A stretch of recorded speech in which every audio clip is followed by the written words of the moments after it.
챕터 2. 태도. 삶의 여정을 결정하는 돛. 공동체의 정의를 바로 세우라. 느헤미야 5장 1절부터 19절. 그때 백성들이 그들의 아내와 함께 크게 부르짖어 그들의 형제인 유다 사람들을 원망하는데, 어떤 사람은 말하기를 우리와 우리 자녀가 많으니 양식을 얻어먹고 살아야 하겠다 하고, 어떤 사람은 말하기를 우리가 밭과 포도원과 집이라도 저당 잡히고 이 흉년에 곡식을 얻자 하고, 어떤 사람은 말하기를 우리는 밭과 포도원으로 돈을 빚내서 왕에게 세금을 바쳤도다. 우리 육체도 우리 형제의 육체와 같고 우리 자녀도 그들의 자녀와 같거늘 이제 우리 자녀를 종으로 파는도다.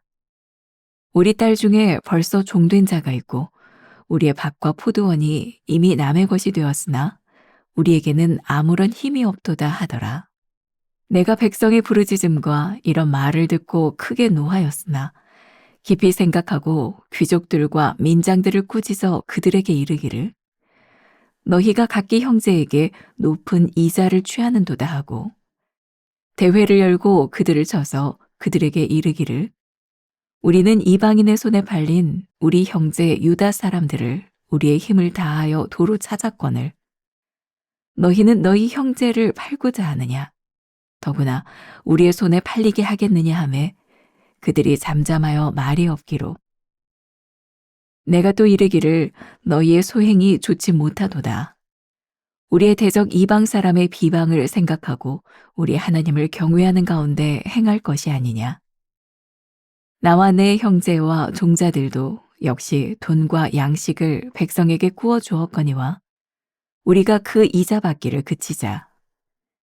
그런즉 너희는 그들에게 오늘이라도 그들의 밭과 포도원과 감람원과 집이며 너희가 구워준 돈이나 양식이나 새 포도주나 기름의 100분의 1을 돌려보내라 하였더니, 그들이 말하기를 우리가 당신의 말씀대로 행하여 돌려보내고 그들에게 아무것도 요구하지 아니하리이다 하기로, 내가 제사장들을 불러 그들에게 그 말대로 행하겠다고 맹세하게 하고, 내가 옷자락을 털며 이르기를 이 말대로 행하지 아니하는 자는 모두 하나님이 또한 이와 같이 그 집과 산업에서 털어버리실지니 그는 곧 이렇게 털려서 빈손이 될지로다 하매, 회중이 다 아멘하고 여호와를 찬송하고 백성들이 그 말한 대로 행하였느니라. 또한 유다 땅 총독으로 세움을 받은 때 곧 아닥사스다 왕 제20년부터 제32년까지 12년 동안은 나와 내 형제들이 총독의 녹을 먹지 아니하였느니라. 나보다 먼저 있었던 총독들은 백성에게서 양식과 포도주와 또 은 40세겔을 그들에게서 빼앗았고, 또한 그들의 종자들도 백성을 압제하였으나 나는 하나님을 경외함으로 이같이 행하지 아니하고, 도리어 이 성벽 공사에 힘을 다하며 땅을 사지 아니하였고, 내 모든 종자들도 모여서 일을 하였으며, 또 내 상에는 유다 사람들과 민장들 150명이 있고, 그 외에도 우리 주위에 있는 이방 족속들 중에서 우리에게 나아온 자들이 있었는데, 매일 나를 위하여 소 1마리와 살찐 양 6마리를 준비하며 닭도 많이 준비하고, 열흘에 한 번씩은 각종 포도주를 갖추었나니, 비록 이같이 하였을지라도 내가 총독의 녹을 요구하지 아니하였음은 이 백성의 부역이 중함이었더라. 내 하나님이여, 내가 이 백성을 위하여 행한 모든 일을 기억하사 내게 은혜를 베푸시옵소서. 내부의 불의는 외부의 적보다 더 큰 위협입니다. 느헤미야와 이스라엘 백성에게 뜻하지 않게 위기가 닥쳤습니다.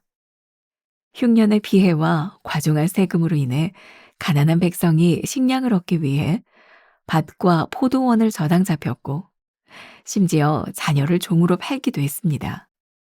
더 큰 문제는 이러한 고통을 유발한 이들이 바로 유다의 형제 자매들이었다는 점입니다. 이처럼 내부의 갈등과 불의는 공동체의 단결을 무너뜨리고 하나님의 역사를 가로막는 치명적인 방해물이 될 수 있습니다. 하나님의 기준으로 불의를 바로잡아야 합니다. 백성들의 울부짖음을 들은 느헤미야는 크게 분노했지만 문제의 본질을 깊이 생각했습니다.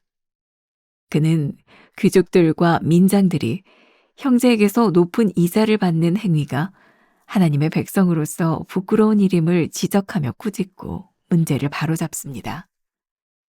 하나님의 말씀에 근거하여 불의를 바로잡는 것이야말로 공동체의 진정한 회복을 위한 첫걸음입니다. 공동체의 회복은 구성원의 동참과 희생에 달렸습니다. 백성들은 느헤미야의 단호한 명령에 동의하며 그들의 잘못을 바로잡겠다고 맹세했습니다.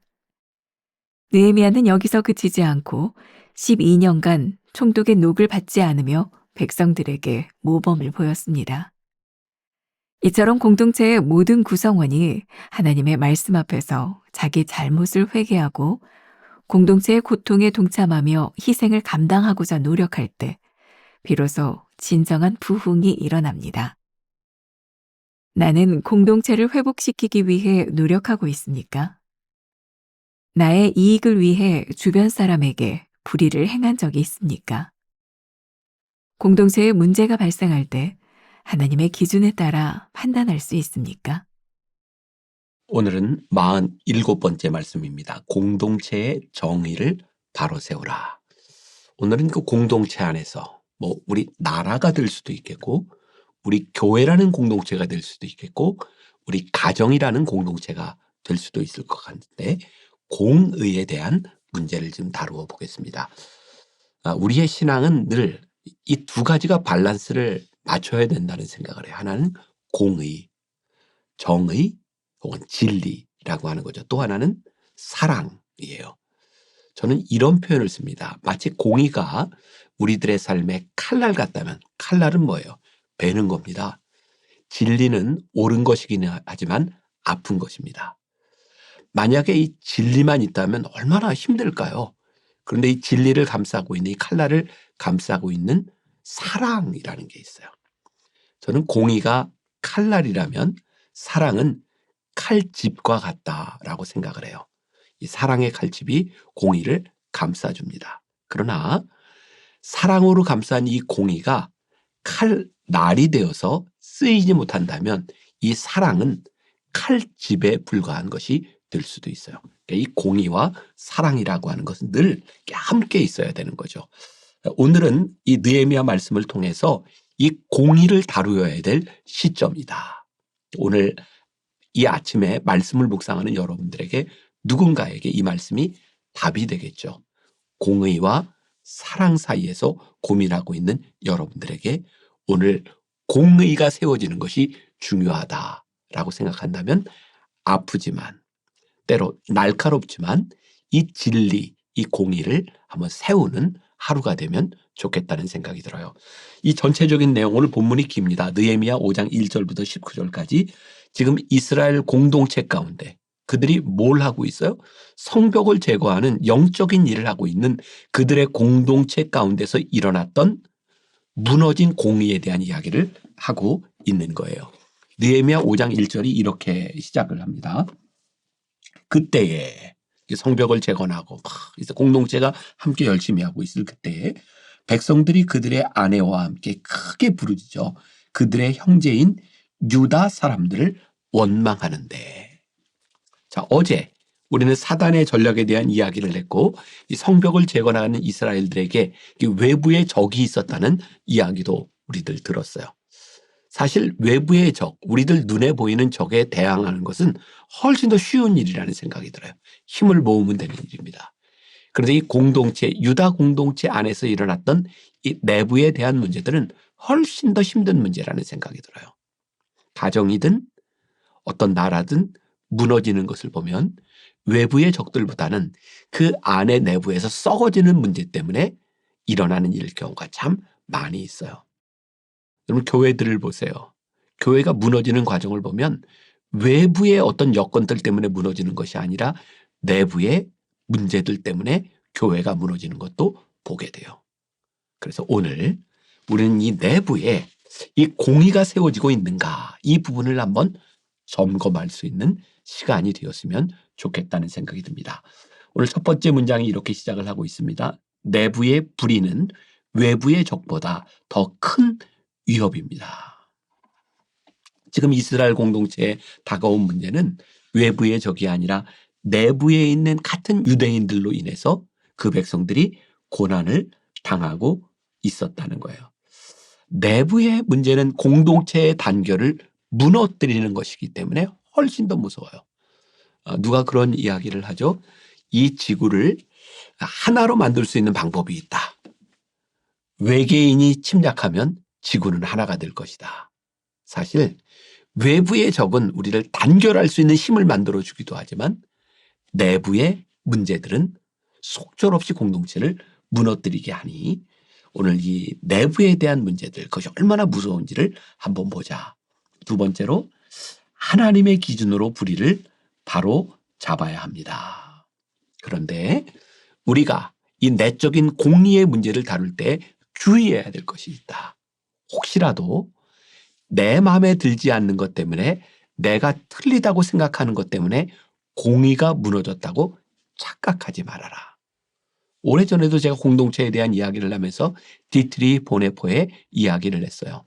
공동체 안에 가장 큰 문제는 뭐냐면 사람들이 이 안에서 나의 이상을 실현하는 것이 공동체라고 생각을 한다는 거죠.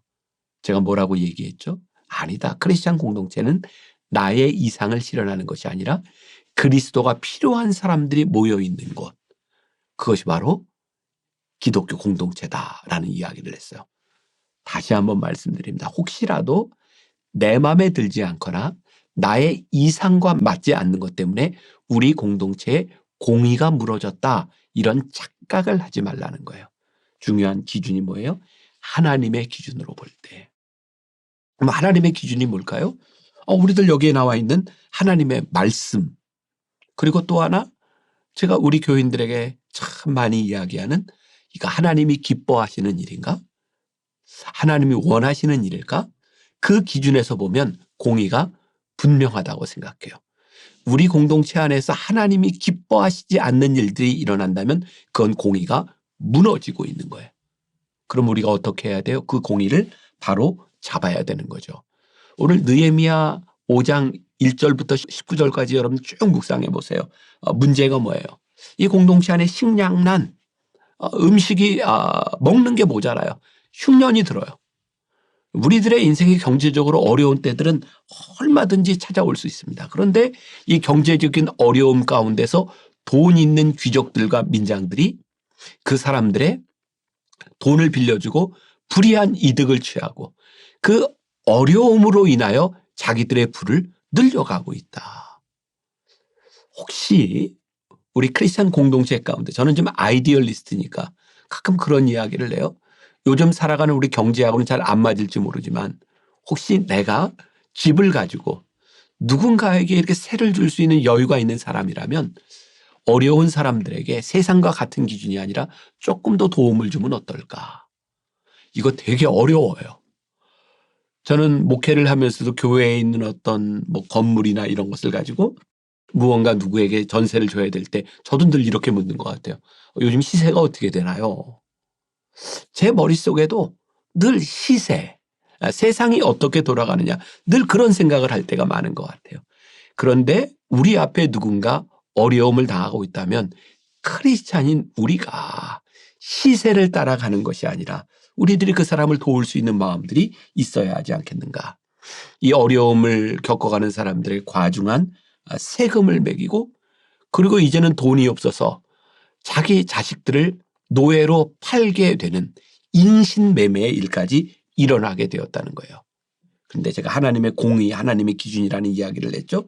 이스라엘 백성들이 출애굽해 나올 때 애굽에서 세상에 속한 사람으로 살아가던 그들을 하나님께서 출애굽해서 하나님 나라의 백성으로 삼으실 때 그들에게 하나님의 법을 주셨어요. 자, 레위기 25장 23절을 제가 봅니다.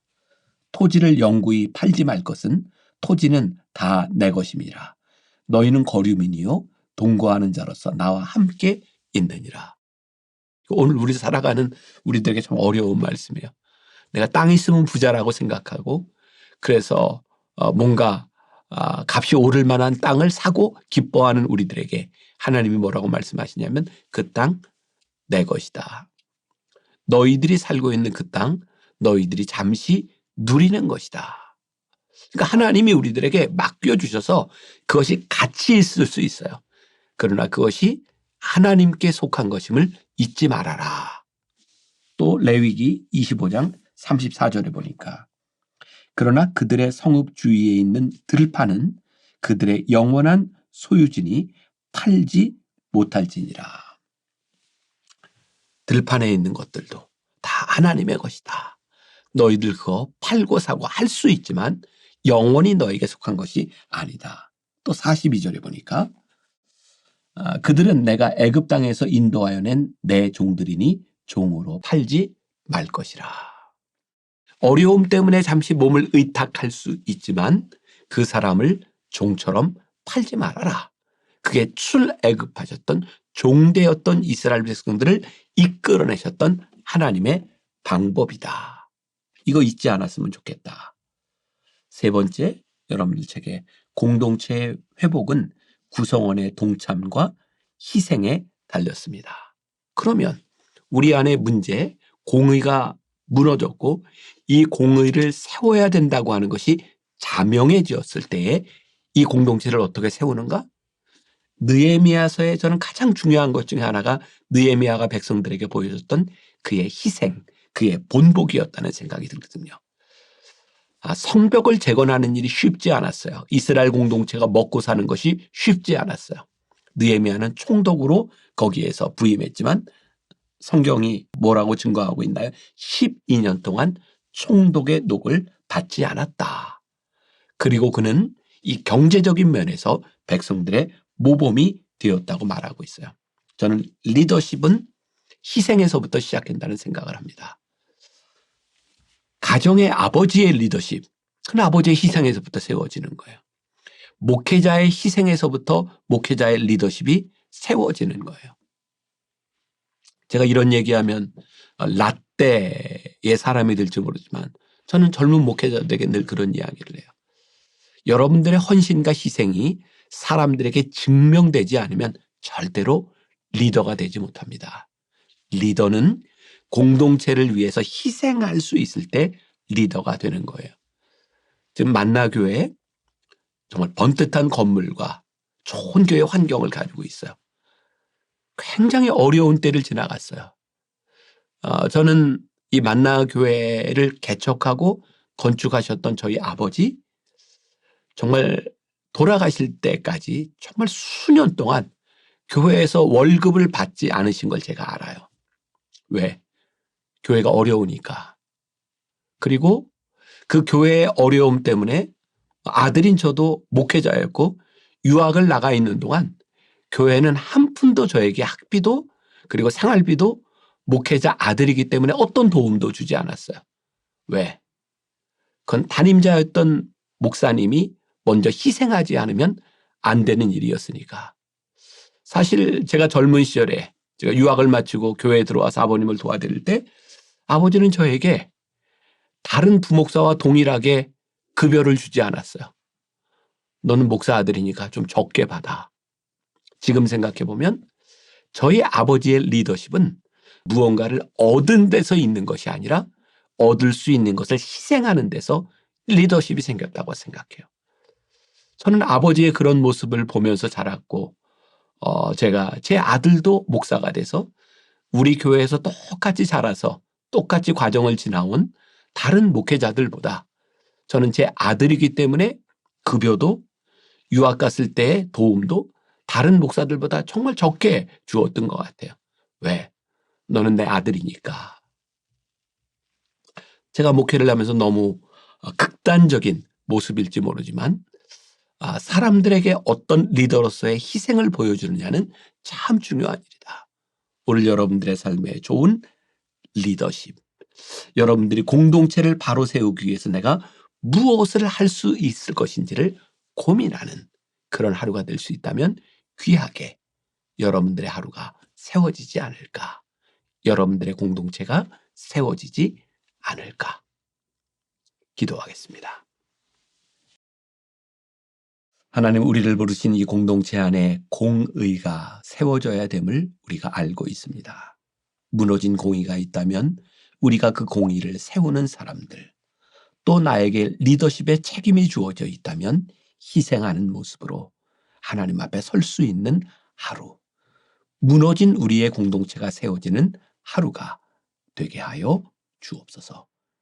예수님의 이름으로 기도했습니다. 아멘.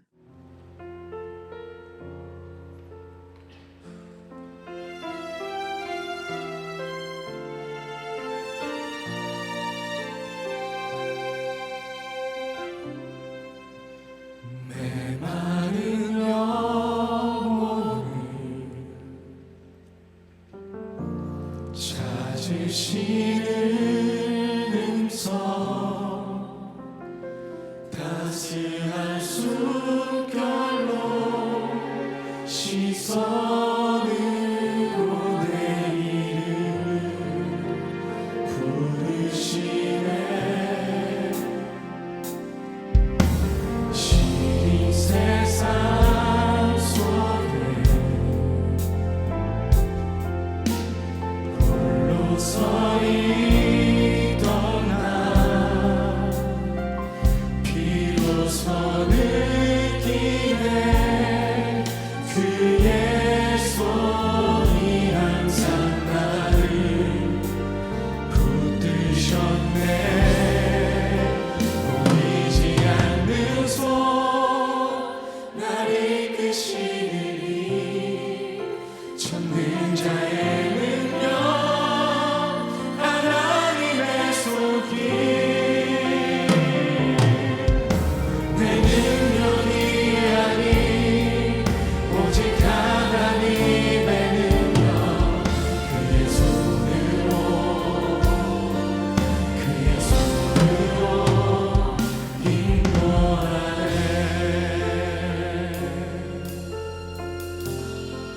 메마른 영혼을